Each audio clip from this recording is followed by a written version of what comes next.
We'll start at 11 o'clock, which is 2 minutes ago.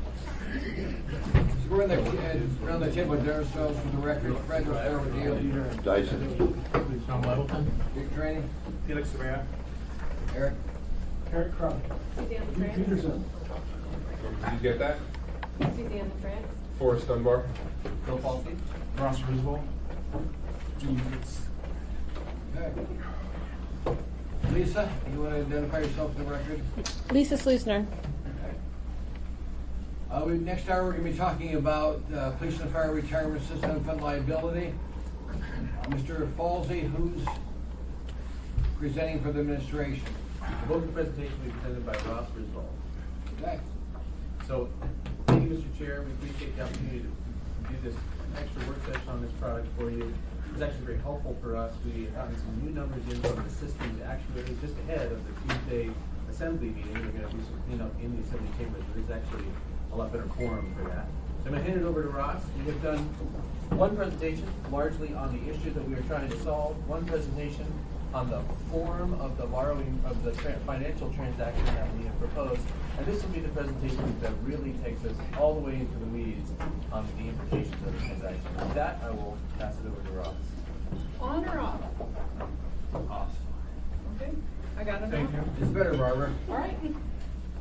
Thank you, Bill, and thank you, everybody, for squeezing this meeting into your busy schedule. Appreciate that. And as Bill noticed earlier, we have gone back and forth with the actuary that works for the Police and Fire Retirement Systems Board. That's Milliman. I'll refer to them occasionally. And they have come to us with a number of things a number of answers to questions that we've had. And October 18th, October 31st, November 1st, very recent information. It's all in this plan. It's all in this presentation, and we're going to go through it in a comprehensive manner. And like Bill said, we'll get into some detail as well. Barbara, did Steve Cantor call in into the bridge line, or was he able to do that? Okay, and we also have Steve Cantor, our financial advisor, on the phone. He'll be asked to comment on a couple of things as well, Mr. Chairman. So with that, I'd like to start with the comprehensive review of the plan of finance for the police and retirement system's unfunded liability. We have a proposed plan, and the underlying nature of this plan is what I call a restructuring of the municipality's current funding for the police and fire retirement system's unfunded liability. I call it a restructuring, and as you know, we have historically made annual deposits to the system and are scheduled to continue to do that in the future. But we believe that it's time to look at restructuring those deposits and contributions. So the plan here is to, during the rest of 2017, is to sell what we call certificates of participation. It is a form of debt, and we're going to use the concept of a lease and leaseback of municipal properties to secure the COPs for the investors. We will take the proceeds of the COP and deposit them into the system on the same day we close, presuming we do that, and then we'll have a lump sum deposit into the system at one time prior to year end. The anticipated effect, should we do this transaction, is to eliminate the next 6 full years of annual deposits and reduce the subsequent 3 years of annual deposits to an average of $2 million from the MOA's operating budget, and that starts in 2018, our next fiscal year. And that's assuming a lump sum deposit is made into the from the COP proceeds into the system in December of 2017. Effectively, this will also increase the funded percent of the fund in the system from approximately 82% today to 90% at year end. On the next page, we talk about a lease and a leaseback of municipal properties. The structure and concept of this It's common in the marketplace. It's an alternative financing tool for state and local governments. What happens is the municipality will sell taxable COPs to investors. The COPs are collateralized with essential governmental purpose municipal property. The value of the collateral is anticipated to be 120% of the par amount of the COPs. The MOA will effectively lease municipal properties, probably 2 or 3 of them, to a trustee for a nominal amount, say $1 or $100, something like that. And then the municipality will lease them back from the trustee and pay a lease payment to the trustee, which is equivalent to the debt service payments on the COPs, the actual debt that's outstanding. Hence, the phrase lease, to lease it to the trustee, and leasing it back from the trustee by the municipality. The additional responsibilities assumed by the municipality include, we must continue to occupy these buildings because they're essential governmental purposes. They serve those purposes. We have a limited disposition of those leased buildings because now they're under control of the trustee, and we wouldn't really be able to sell them. There's monthly remittance activity to the trustee. That and other back office activity would be managed by the Public Finance Division, which I am responsible for.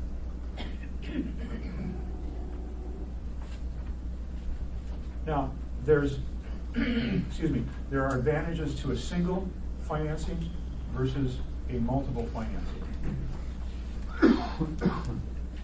We have discussed among staff and with our financial advisor the idea of maybe financing this in multiple transactions, financing this concept of a restructuring, or financing it with one transaction.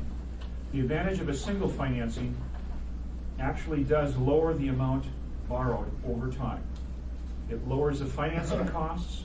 It produces greater earnings because you're putting a lump sum in up front into an investment fund that is broadly diversified and is anticipated and historically has returned greater return. And you're locking in interest rates on the debt of the COPs at interest rates that are very low, in fact, near historic lows. And we reached the goal right off the bat in December here of achieving approximately 90% funding. And we have selected 90% because the municipality, we don't want to overfund the system. So 90% is a good position to start at and move up to from 82%. Multiple financings subject us to interest rate exposure. As I said, it increases the amount we over time would have to borrow, and it has additional financing costs. Now I'll be glad to take any questions. Pete? Thank you, Mr. Chairman. So, I know typically they say it's not a good idea to try to time the market. But putting a large sum of money, 67, 69 million or whatever it is, into funds at this point in time could put us into a risky situation if there was a correction. Because 60% of the investments are in equities, so at least that's what I saw in the most recent presentation. And so I'm wondering is, when you're talking about multiple financings, does that mean that you're making the deposit say quarterly or monthly instead of doing a one-time all-at-once deposit? I can step that. Okay. On the last part first, we would not be pushing all of the money into the system for purposes of clearing our obligations at one time. It would actually boil off our annual contribution requirements in a way that will be depicted a little bit later in the slideshow. The first question was, do we incur additional market risk? A little bit of that, but remember, this is going to be about a $58 million additional deposit, it's a new number, we'll explain that in a minute, into a system that is already holding over $300 million. So if there is a big market correction, we're going to feel it on the $340 million that we have already in the system. And remember, that market correction is somewhat unavoidable because at the end of the day, the defined benefits that each of the retirees are owed have to get paid. So if the market craters, we're gonna have to find the money one way or the other. No profit when we clean it up even further. And I think there was one other aspect, Mr. Chairman, Mr. Peterson, of your question, of multiple financings. What I meant by that was, the number that we're gonna talk about here eventually is $58 million. We talked about, should we do 20 million now, 20 million in 2 or 3 years, and $18 million, for example, in 3 or 4 more years. That's what I meant by multiple financings. And then those lump sum deposits would go into the system, as Bill just explained. We believe that we should do one financing now, but keep it at 90% funded, not go to 100%, because going to 100% or more than 100% creates potentially additional responsibilities or obligations by the municipality. We don't want to go there. Right. All right, Albee, That's fine. Chris? Yeah, thanks. So, Mr. Fawzi, let me just be clear what I just heard. You said there was a slide that will demonstrate this, that we then have an option, if we do this, to take and create certificates, sell certificates, have the assets available, and then only pay in at an increment, not all at once? Is that what I understood you just said? Not exactly, and that was probably best addressed by the slide that's gonna come up, which Okay. will pick this graphically, and then I'll circle back to if you're willing to. Yeah, please. Thank you. That'd be great. A lot of these, that will be answered, I believe. Go ahead, sir. So we're on page 4, Mr. Chairman, I believe. Or we finished page 4. We got 2 4s. Everybody have 2 4s? You got 2 cores, huh? Okay. Well, let's skip the second 4 and go on to page 5. And the timing, why is it good to do this now? When we sell certificates of participation, general obligation bonds, bonds of the utilities of the municipality, they are priced over spread. They're priced at a spread over treasuries typically. And an example here on this page, we have the 10-year treasury for the last 20 years and the 30-year treasury on the chart here. That includes back in the middle of the page, the Great Recession. You can see a drop down in 2008 there, but over the last 20 years, rates have trended down, and they're near historic lows. If you were to take this chart back another 20 or 40, 30 years, you would see that interest rates are at near low, at lows here. The 10-year yield for a treasury today is approximately 2.35. For a 5-year treasury is 2%. Those are attractive. This is an attractive time to enter the marketplace when we need to borrow. As we mentioned before, we don't try to time the market. We borrow when we need to. Timing the market means you're going to be wrong 50% of the time. So if we go to the next page, has the municipality done this before? Yes, we have done this before. In 1986, the municipality issued COPs to finance a deposit to the Police and Fire Medical Trust, another pension system not unlike this one. 3 municipal properties were pledged to that transaction. The Egan Center, the Sullivan Arena, and the police headquarters. I forget the name of it. There was 3 municipal properties. In 1996, after 10 years of call protection, we refinanced the COPs. In the right-hand side of the page here, you see the official statement, cover of the official statement from 1996, showing that we refunded the outstanding COPs after 10 years. And then in 2006, 10 years later, they were all retired. A successful transaction. It was it produced actually a windfall for the municipality, and it was a total success story. So if we go on to the next page, we have a list of other entities that use COPs for a variety of reasons across the United States. Oregon has typically done this for their pension plans. They've had success with that. There's issuers all over the country. One I'm going on is Charlotte, North Carolina. It's one of the fastest growing cities in America. It's a very young infrastructure. You visit there, there's cranes in the air everywhere. They're doing this sort of thing as well. Steve Cantor's on the phone with us, our financial advisor, and he's going to highlight the use of COPs by various entities across the country and some of his clients as well. Good morning, everyone. Thank you, Rob. As Rob indicated, certificates of participation are a fairly common financing vehicle. The municipality has used it in the past, but many of our clients at First Southwest also use certificates of participation to finance both real estate transactions as well as transactions such as pension obligation bonds. It's a fairly common and known entity in terms of the marketplace. Investors are very comfortable with the process of the certificates of participation, and as the chart indicates, we just try to focus on West Coast clients, but this is fairly common use of a vehicle across the country. Thank you, Steve. If we go to page 8. And I'll say, just to set expectations, this is where we're gonna take you deep into the weeds. So from page 8 to page 15, we're gonna go through several spreadsheets. So buckle up, this is gonna be a ride. Yeah, so get ready. So the system's unfunded liability. We actually have Ed Jarvis here in attendance. He is the executive director of the police and fire system, and he's available should there be questions for him specifically. Annually, the system and the board retain an actuary, and recently they've been using Milliman to determine the system's unfunded liability, and they do that each year, approximately March or April, based on the prior year end. Milliman uses demographic actuarial assumptions, common in their industry, applied to the actual pool of beneficiaries, and they also use funding assumptions that are selected by the board. Two of the key aspects of the board's funding assumptions and funding policy include the rate of return of investments and the period allocated for the system to become fully funded.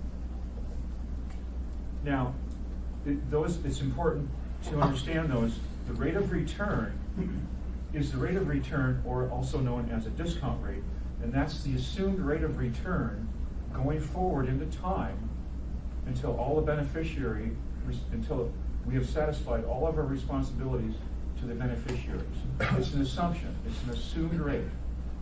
And then also you have the time period over which you want to fully fund those real liabilities. Each year we update it with the actual return to date, and then we go forward again with an assumed rate of return. Now, changing either one of those can materially change the liability, particularly the rate of return. Now, just recently, as I mentioned, we've gone back to Milliman recently in October 18th, October 31st, November 1st, with a number of questions that staff had, and they've been very gracious in responding to us in an expeditious manner. And we said, what if we continue the discount rate of 7.7% there in the bottom half of this page, and have an annual deposit of $10.4 million, what would be the estimated liability at December 31st? They came up with $72.2 million. That gives us the 82% funded, and that's assuming 7.7% return going forward every year. That would require us a $10.4 million deposit for the next 10 years, including a residual amount of approximately $300,000 in 2020. That's where we are with the latest assumption as of December 31st that we asked them to go forward with. So if we go forward now, I'll drop a footnote here just to say, a few of the numbers you're gonna see in this presentation differ from numbers that you have seen before. 72.2 is what we owe to the system, is the first of those numbers, which I think is different. The last time we said it was 75, and that is entirely because of what Ross just said, is that we got new updates in early October, mid-October from Milliman. So the numbers we had last time dated back to April. We did a little better from April to October, so that's why the numbers are different. Mr. Chairman, everybody, if we go to page 9, there's only one of those. The current funding required, the current funding required under the assumption of 10 years, fully funded, and 7.7 return. The current funding required is that chart below. It's $10.4 million for 10 years with a residual amount in the 11th year. On November 8th of this year, next week, the board is going to meet. If the board were not to change any of their assumptions for funding and their policy for funding, and there would be no material actuarial assumption changes going forward, this page represents our annual contribution requirement to the fund from the municipality's operating budget. So the footnote there is, this is the total, no action alternative. The board does nothing, the assembly does nothing. Thanks, Bill. Wallace, we have a question for you, Suzanne. Thank you, Mr. Chair.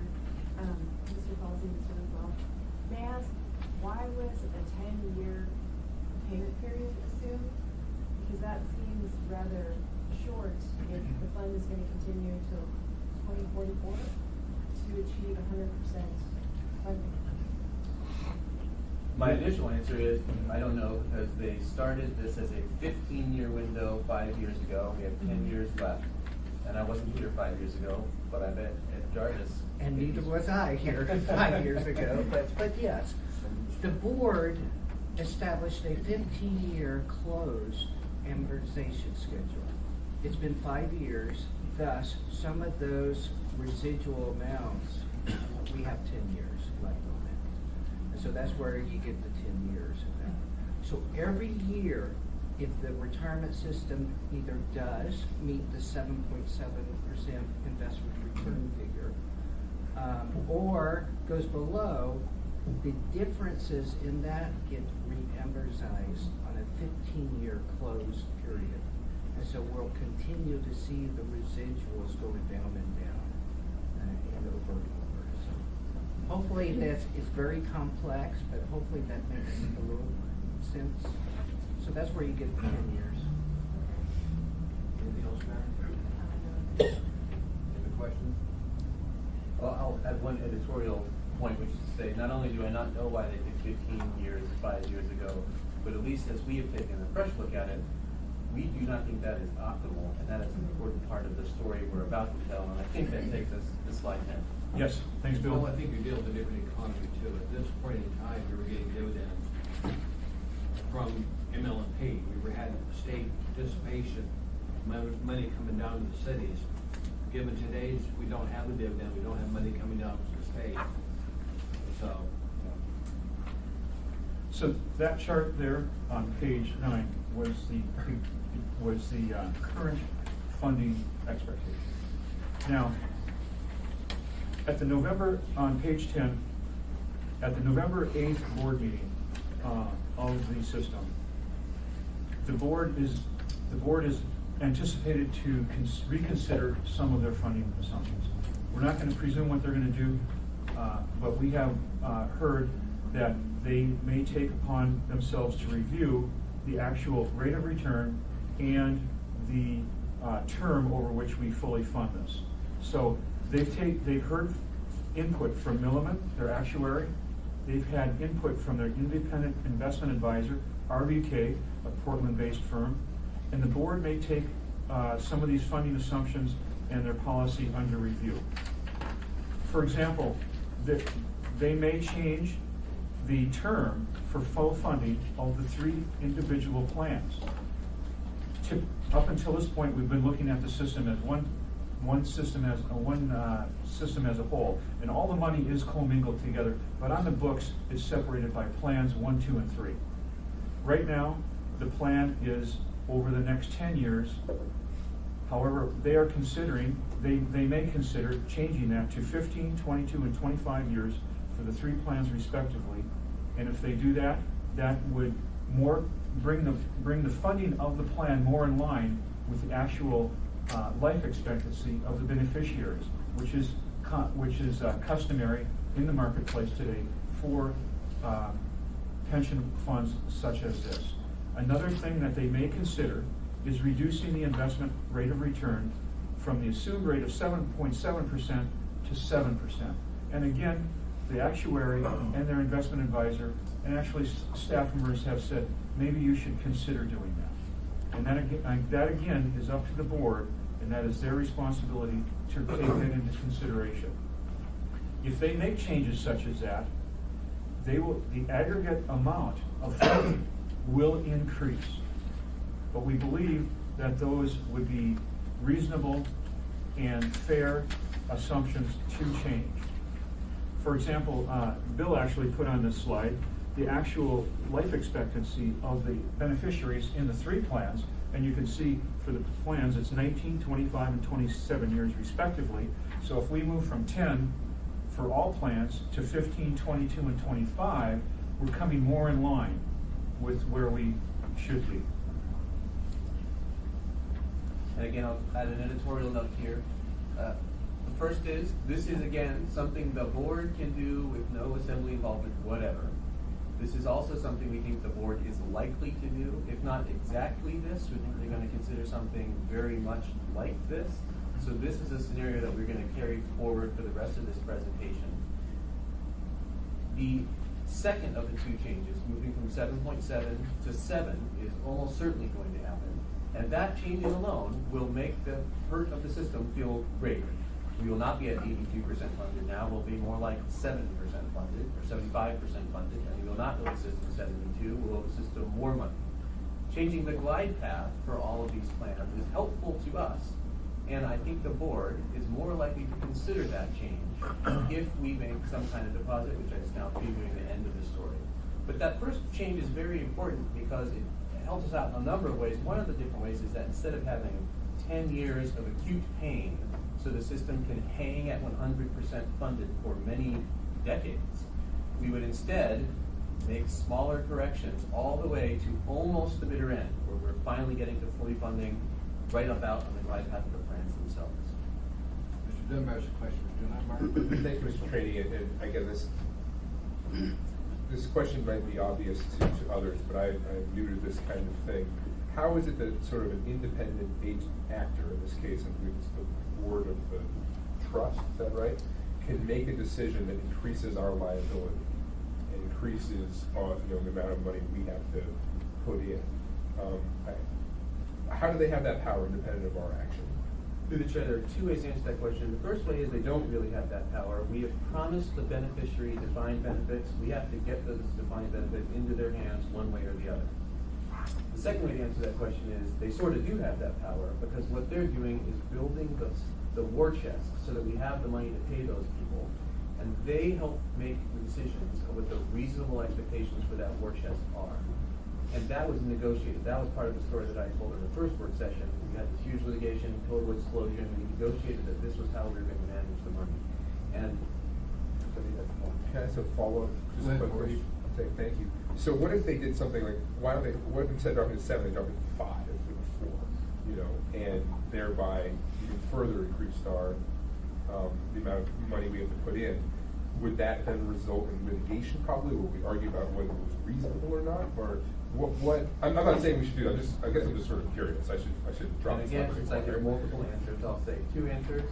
One is I don't know if that would result in litigation, but in the real world, second answer, these kinds of design changes, whether to re-amortize or change their discount rate, require a supermajority of the board, which means you would have to have some portion of the three muni members on board too. So if they change the discount rate to 1%, and suddenly we owe the system $300 million, I strongly suspect you would not get the muni members voting for that change. Okay, thank you, Mr. Chairman. Suzanne, do you have a question then?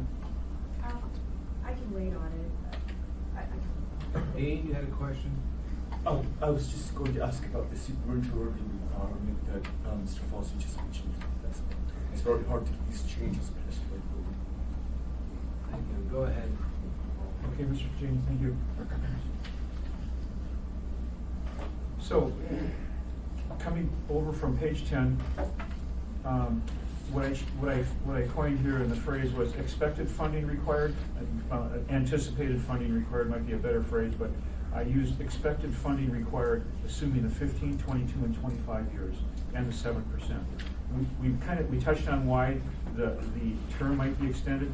We'll see a little later why we believe that 7.7 should be adjusted as well.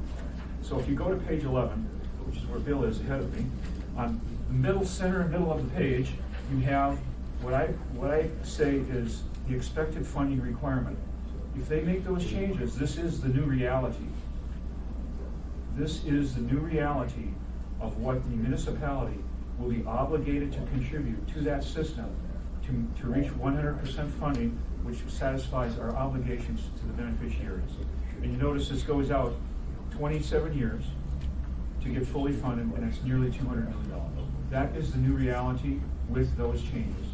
On the right-hand side of this page is the 3 plans, and again, they track those plans, the beneficiaries therein, separately. And if you take those 3 columns on the right, you go to the left and you get the annual contribution. It's a sum. And that is assuming that there is no transaction called COPs with a lump sum deposit. That's no transaction. That's the reality, absent any financing transaction. So if we go to page 12, what that new reality leads us to do is now structure that new reality, structuring the expected required funding, using those assumptions at the top of the page there. The most prudent and efficient and transparent way to structure this new funding requirement, we believe, is to sell COPs that will get us up to 90% funding as of December 31st, 2017. We'll make a lump sum deposit of COP proceeds in December of 2017, and that estimated lump sum deposit is now $58 million, $58.2 million, and that differs from a prior number we had, but that's based on the most recent information we've gotten within the last week, based on some of our questions that we've asked Milliman to come back to us on. The next step of that we would begin making annual payments or readdress the remaining funding requirement in 2024. The remaining funding requirement being that extra 10%. That's when annual deposits to the system are expected to resume by the municipality, assuming there are no material changes to the actuarial assumptions and that the board's funding assumptions do not change. We also will begin making debt service payments on the COPs on January 1st, 2019. Under this structure of funding the expected required funding here, we would go to the next page, page 13, and this is where we would see where our obligation now is. Now, this structure assumes that there is a $58.2 million lump sum deposit made in December, and that we did the transaction called COPs.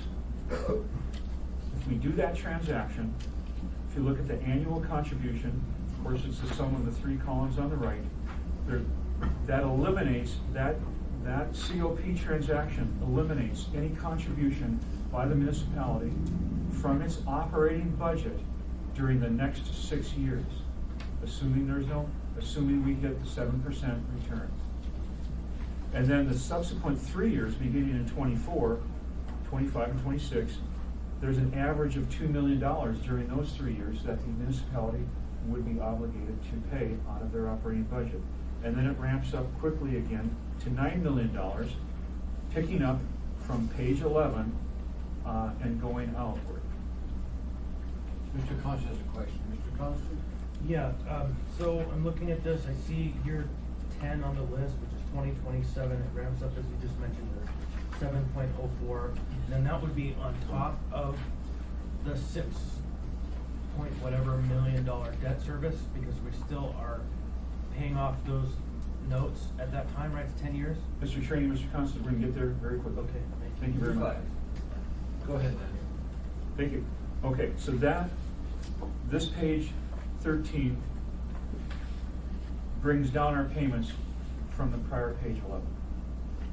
So if we go on to page 14, this new funding restructure results in the following. Assuming that the board adopts the 15, 20, and 25 years and the 7% return, and that we use the financing concept of the COPs, this results in the total cash outlay from the municipality's operating budget, which is illustrated in column 6 on the next page. Before we go there, we'll also show you on the next page the net cash impact on the municipality's operating budget. And under this new funding structure, we'll go to page 15. Again, it's in the same format as page 11 and 13. So this is gonna be the bottom line, and we broke it into pieces for you on the board. The first column here is column 3. That's back on page 11. That's the new reality. If the board makes these changes and with the assumptions that I've highlighted here, they may do something different. They're going to do what they think is the best for the beneficiaries as well as the municipality. I might add in that they understand that if they make dramatic changes to their assumptions, that it does have an impact on the operating budget of the municipality. They understand that and they get that. They're taxpayers too. So we have a good cooperation and working relationship with this board, and they understand that, and we go back and forth. So column 3 is the new reality. And if you highlight column 4 and 5 on there, if we do the transaction and make a lump sum deposit of $58 million, then your annual contribution post the lump sum deposit, including it, becomes column 4. That's from the operating budget. Additionally, back to Mr. Constance's question, you now have debt service on the COPs, which is column 5. That's a fixed amount. Once we do the transaction, it is a fixed amount because they're fixed rate investment debt securities. So the prior number was $6 million. Now we've gone back to Millen. We've gone back on a number of assumptions and fine tuning them. If we do a COP, we want $58.2 million under those assumptions. It would result in a debt service of $5.4 million beginning in 2019. So you can see, if you go to column 6, Bill, the total cash outlay, as I mentioned on the prior page, now becomes column 6. This is the cash outlay that the municipality's operating budget will be responsible for under these assumptions. Notice in 2018, there is no cash outlay from the municipality's operating budget. Then, the next several years, you're at $5.4 million because we eliminated $6 million to the of contribution to the system by the $58 million lump sum deposit, but you have $5 million in debt service. And then it ramps up from there again to accommodate the balance of the 10% under the new assumptions. And then if column 7 is up there, that's the net cash impact to that's the net cash impact that the transaction has on the new reality, which is column 3. And if you bring that down to a present value difference, it's $2.6 million to the good. Now, an additional caveat here is, as I mentioned once before on a prior slide, we provide investors, and they require 10 years of call protection when we sell securities to them. That means they're pretty sure they're going to hold them for 10 years. That's customary in the marketplace for local government issuers like us. We would do the same thing with COPs. The original plan here would be to finance them over 15 years, which is consistent with extending the life of the plans and the funding scenario for the plans. But in year 10, we would have the opportunity to refinance those COPs and take the last 5 years of column 5 down a little bit. We would be able to do that.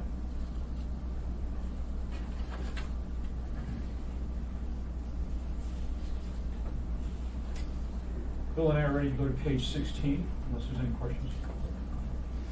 None so far. So how will the COP proceeds be invested? All assets of the system are managed by the retirement board pursuant to the Police and Fire Retirement System's investment policy statement. They create that, they're responsible for that. They are responsible for investment of these funds under Anchorage Municipal Code. There's 3 municipal representatives, there's 3 police representatives, and 3 fire representatives. As Dean pointed out and Bill pointed out, in order to change any of these funding assumptions, they have to have a supermajority of 7 passive. The proceeds of the COPs will be managed subject to the same investment policy as the other assets of the system. So, as Bill pointed out earlier, we'll put a lump sum deposit in there, it gets invested into the same policies and policies of the investment, but over the next 6 years, we make a administrative debit from that initial credit, taking out the new dollar amount that the actuary requires us, that he calculates and requires us to put in. And so it lasts about 6 years, and then a new funding amount from the operating budget comes back into play. Melissa Prince has a question, ma'am. Thank you, Mr. Chair. What would happen if the board did not have a supermajority and the funding assumptions don't change? Would you need another scenario? Would the administration still pursue the COPs? Through the chair, if they make no changes whatsoever and we're still in the 7.7 over 10 years world, then our annual payment is $10 million. The COP, we think, could still be structured in a way that helps the municipality's bottom line and it doesn't result in a net debit to the municipality over the course of its entire infinite lifetime. It would probably look different from this, but that would be consistent with the assembly documents that we put in front of you. The ask of the assembly in the ordinance is to let us do a COP transaction and make a deposit and bring the system to 90%. So we would have to present radically different tables, and if we do end up doing it in a different way, we would certainly be happy to share those tables and bring them back to the assembly. But I think the answer to the question is yes, we would still be interested in doing it. Thank you. Other questions from assembly members? Chris? So then, if it stays at 7.7, that's kind of more favorable to us, right? Because our burden would be lower, shorter, I guess higher in the short term, but longer in the long term, we would still be putting in the same amount of money. Yes, So really, it would feel favorable to us now, it would end up being really painful at the end. If you think 7.7 is too high, then what would the real world would be, we would be underfunding systematically in the early years of that the first 10 years, but at the end, the board's assumption would still be it's got to hit 100% in year 10. So the payments would likely go 10, recalculate, 12, recalculate, 14, recalculate, and it would be very painful at the end. Anything else? Mr. Dyson, sir? Yeah, thanks. So, are the police and fire retirement systems still defined benefit? Yes. It's a closed system, Which means? there's no additional members entering into it. The last member who joined the system was hired before 1994. Everybody else has been incurred since 1994. We're dealing with the legacy system that closed. Yeah, all right. in 1994. Which was profoundly underfunded. I mean, it was not self-sustaining on its own. If you're referring to PERS, perhaps, yes. No. If you're referring to the police and fire retirement system, actually, they were doing pretty great. And the upshot of our first presentation was when the market got very hot in the dot-com boom, we thought the system was in better financial shape than it was, and as part of the litigation settlement, we cashed out a lot of the money in the system, which, with the benefit of hindsight, was probably not the best decision, but All right. they've never been chronically underfunded as far as I understand in the way that PERS is. Forgive my being pedantic. So you just said that the police and fire retirement systems over their life have been pretty good to being self-sustaining. Yeah, through the chair, that's correct. In the year Okay. 2000, they were all over 100% funded on paper, given that we thought all of our investments in broadband.com or whatever were good investments and All right. Elon stock was going in. So somebody used perceived surplus in those account for something else? Again, through the chair, this was presentation number 1. In the year 2000, there was a broad suite of litigation. 4 different lawsuits were settled, and I'm going to forget the number, but it was nearly $100 million was cashed out of the system. $60 million went to the municipality, $40 million went to the municipality, and I think a roughly equivalent number went to the beneficiaries, each of whom received individual checks. And I could fish that out if we had a little bit more time. But with that, in the year 2000, yes, we cashed out assets from the system. Mayor Maestro was time period, sir. And the other consequence of that experience was we completely changed, we adopted a brand new ordinance that governs the system now, and it has different rules about how those surplus payouts could happen. And now we can't make any surplus payments until the system gets on paper to 116% funded. So it's got to be a contingency reserve. That too requires a board vote. So what has happened in the past could not happen in the same way today. So the last folks under the old system are, 10 or 15 years from dying. Through the chair, not quite. Actually, I can give you the best actuarial guess at when they leave this mortal coil and join the next netherworld, and that was the last members of Plan 3 apparently have 27 years of time with their grandchildren left, according to the actuaries. Yeah. Right. Thank you. We've been joined by Ms. Dabowski. Welcome, ma'am. Thanks, Bill. And Mr. Chairman, the proceeds from the COPs will be managed subject to the same investment policy statement as the other assets of the system, as I mentioned.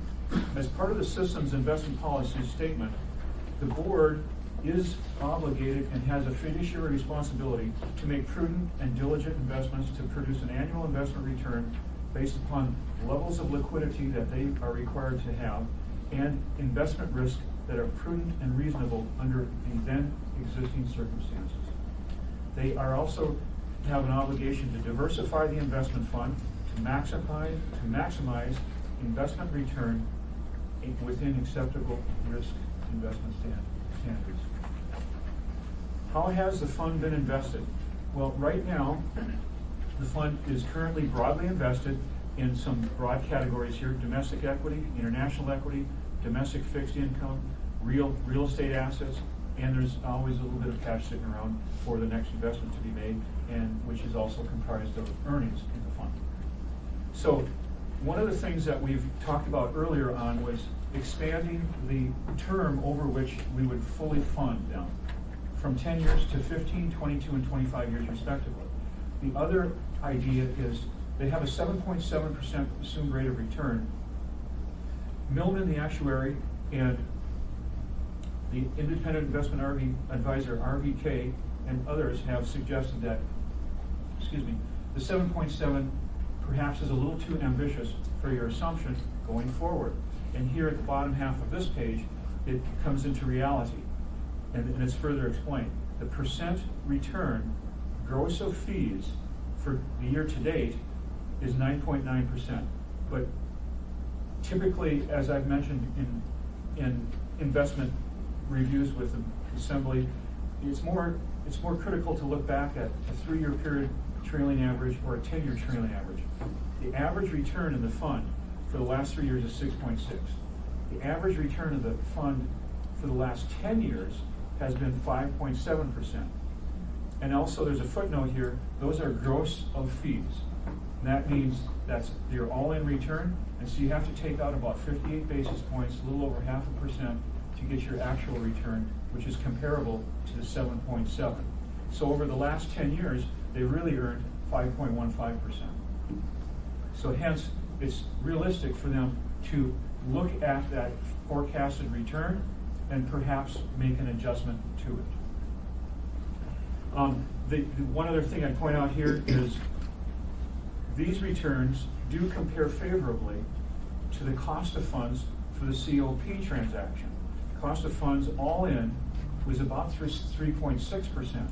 So we're borrowing at 3.6%, and if these rates were to continue in the future, you're getting at least 200 basis points more on your money because you've now invested them in assets that are in a fund that's more broadly diversified across asset classes.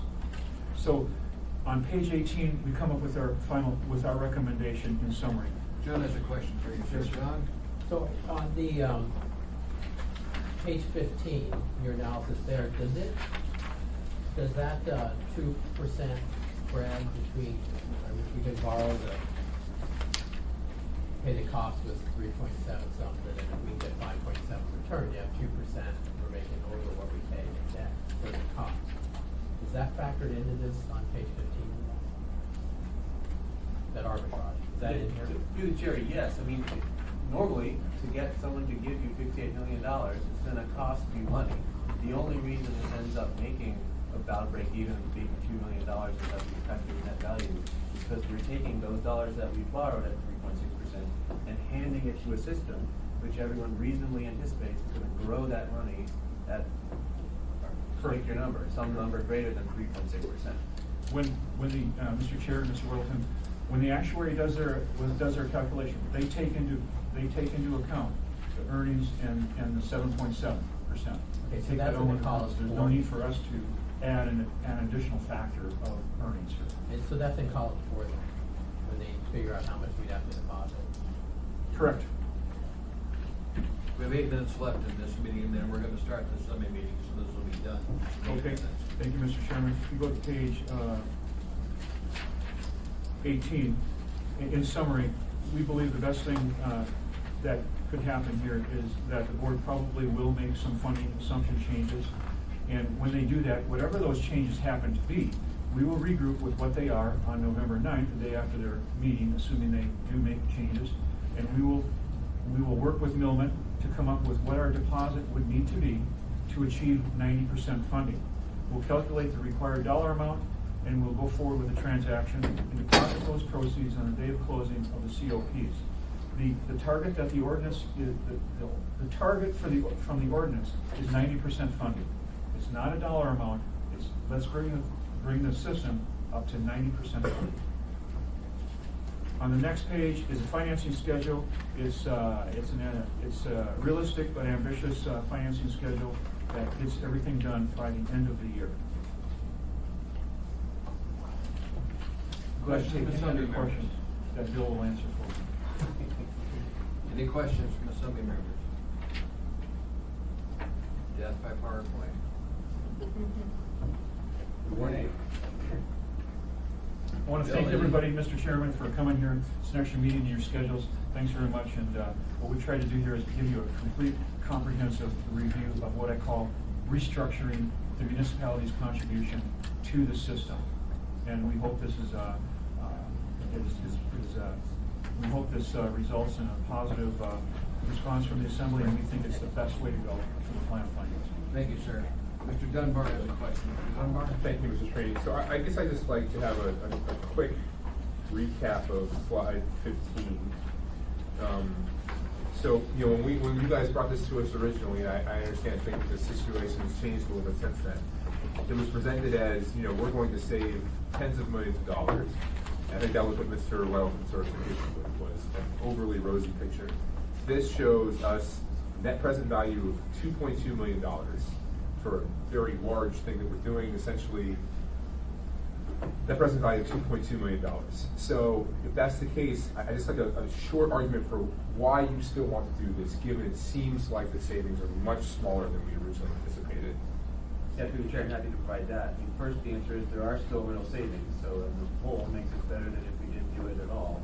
The second is, we really do think that the system should be restructured, and we think that this lump sum payment arrangement is the key that unlocks the board's willingness to do that restructuring, and that it rationally takes us out of a world where the system is going to force a lot of acute pain on the municipalities for the next 10 years, and then paying at 100% for a long time, which is where we start to potentially incur the risk of getting into an overfunded position, but push that out into the future. So certainly, I think we have pitched in the assembly documents, there are liquidity benefits, there are net cash flow benefits, we maybe make a little money on this transaction, we should make a little money on this transaction, but mostly it helps us put the system on a better footing. Mr. Dunbar, so if I ask a quick follow-up to that. It's true that it does save us some pain in the short term, and net present value, you know, it's good long term, but you go, there's that balloon in the middle years, right? 2027 through 2032, and 33, where we are paying significantly more. And I'm wondering, for those of us who might, I don't know, still be around at that time in some capacity in the municipality, are we going to be ruining the day, right? Are we going to be cursing the name of those of us in 2017 that did this come 2028? I think the answer is no. You will still think of us as saints and angels for having saved you over the long haul. And there will be three additional things that give you comfort. One is that it's actually not that much more pain. If we don't do the transaction at all, then the third column probably stays at $10 million. And so it could be that you move from not 9 to 14, but 10 to 14. Second is the future. 4 doesn't feel like 4, it feels like 3 today. So it's a little bit of a bump, it's not terrible. But the better answers are, first what Ross said, you can refinance this debt when you get into that period. And the first time we did it, that's exactly what happened. It ended up being great for everybody for all time, as I understand it. The third is, there are legitimate reasons to think that we are in a unique position today, not just because we are all sitting around the table, but because in the past, the municipality has had a significant revenue stream that it does not enjoy today, which is the MLP dividends. That got turned off. There's no reason to believe it should be turned off forever, and we even think it should be turned off in the near term, but at least by 2028 it should be back on. So to the extent that someone in 2028 does have to pay a little bit more, they will have a new ability to pay it that we do not enjoy. So I look forward to working with Mayor Dunbar in 2028, and you can thank me then. Is that after last seats in the union or what? Mr. Falsey, isn't it true that the budget's already predicated on this being done by the assembly? That is true through the chair. We have submitted a budget that incorporates this as part of the overall package. So if in fact we don't do this, we'll have to cut $10 million more out of the budget. That is true. The board could change its assumptions. Maybe it's $9 million that we'll have to cut out of the budget, but yes, there will be some additional work if we do not put it down like that. Before we end this, any other questions from Assembly members? Yes, John. You know, one thing on Forrest's statement is when we look at what we saw the other day, it would be $10 million a year for 10 years. That's assuming that they're going to get a 7.7% return, which is extremely unlikely. And as we go through those years and find out whether they're actually getting the 5% that they've averaged over 10 years, we really get hammered. And the point that if they chose on the 8th or whatever their meeting is to change it from 7.7% to 7, it'd be $14 million a year we have to cough up. And if that's done solely over time, I mean, it's not true that $10.3 million a year for 10 years will 100% funded, because that assumes that 7.7. So that'll be adjusted. We will be paying more later. That's well, almost guaranteed. Okay, any other questions? This work session is over, but thank you.